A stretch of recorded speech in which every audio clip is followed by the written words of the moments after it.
চাওক আজি এটা বিশেষ দিন মোৰ ৰাজনৈতিক জীৱনৰ কাৰণে এতিয়ালৈকে 5বাৰ নমিনেশ্যন দিছোঁ, মনোনয়ন দিছোঁ। আজিৰ নিচিনা জনসমৰ্থন মই কেতিয়াও দেখা নাই। ইয়াৰ প্ৰধান আৰু মূল কাৰণটো হ'ল যে চৰকাৰখনে ৰাইজৰ প্ৰতি কৰি অহা কামবোৰ আৰু সমষ্টি কিছু উন্নয়ন, এই গোটেইখিনিক লৈ ৰাইজ সন্তুষ্ট আৰু সংগঠনটো আমাৰ যথেষ্ট শক্তিশালী। আৰু আজি এনেধৰণে আমি আমাৰ জিলা সভাপতি, অসম গণ পৰিষদৰ সভাপতি, আমাৰ গণশক্তিৰ নিভা পেগু মিলি ডাঙৰীয়ানী, আমি সকলোৱে আহি একেলগে সন্মিলিতভাৱে মিত্ৰজোঁটে আমি এইবাৰ নমিনেশ্যনটো দিছোঁ। আমি 100% বিশ্বাসী যে আমি বহুত ভোটত জয়ী হ'বলৈ সক্ষম হ'ম।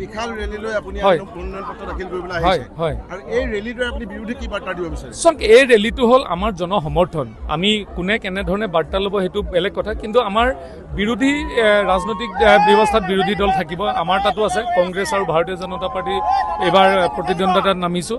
আৰু কংগ্ৰেছৰ প্ৰাৰ্থীগৰাকী শুভেচ্ছা জনাইছোঁ, কাৰণ তেওঁ এটা সময়ত একালৰ সতীৰ্থ আছিলে।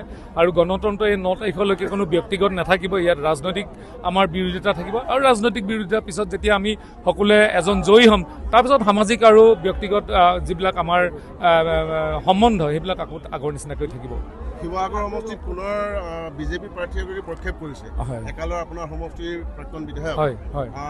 এই সন্দৰ্ভত কি মন্তব্য? চাওক, কিছু সমষ্টি আমি বন্ধুত্বপূৰ্ণভাৱে প্ৰতিদ্বন্দ্বিতা কৰিবলৈ বাধ্য হোৱা হয়, আৰু বন্ধুত্বপূৰ্ণ প্ৰতিদ্বন্দ্বিতাত আমি নিশ্চিতভাৱে ভাৰতীয় জনতা পাৰ্টীয়ে কিছু আগবাঢ়ি যাবলৈ সক্ষম হ'ম, কাৰণ চৰকাৰখনে আমাক যথেষ্ট মৰম কৰিছে আৰু শিৱসাগৰ যথেষ্ট কাম কৰিবলৈ বাকী আছে। যোৱাবাৰ মই 33,000 ভোটত জয়ী হৈছিলোঁ, তাতকৈ নিশ্চিতভাৱে 10,000 পৰা 15,000 ভোট আৰু অধিক পাম। এজনে, আমি দুজনে ইজনে সিজনৰ বিৰুদ্ধে এইবাৰ প্ৰতিদ্বন্দ্বিতা কৰাইছোঁ। আমাৰ তাত দুজনে আছে, কংগ্ৰেছ আৰু বিজেপি, আৰু নাই তাতে। ধন্যবাদ।